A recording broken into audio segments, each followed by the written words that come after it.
আজ রথযাত্রা। শুভ রথযাত্রার শুভেচ্ছা রইল আপনাদের সবাইকে।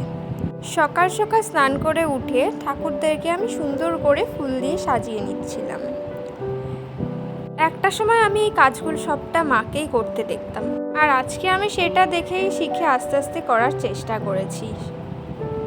আর এই যে সুন্দর করে সাজানো কমপ্লিট হয়ে গেছে আমার।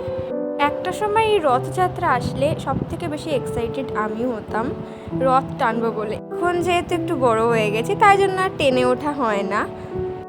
তারপর আমি মায়ের শুনে শুনে আস্তে আস্তে আমি পুজোটা কমপ্লিট করে নিই।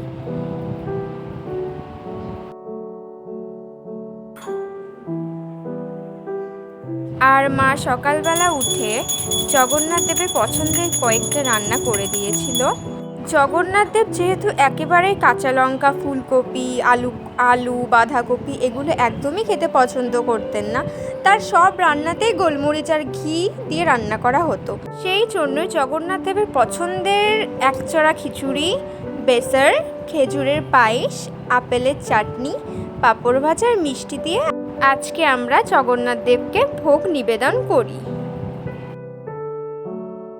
আর হ্যাঁ, আপনারা আজকে রথযাত্রা কেমন কাটালেন সেটা জানাতে ভুলবেন না। সবাই খুব ভালো থাকবেন, সুস্থ থাকবেন। Thank you for watching my video. Do like and subscribe.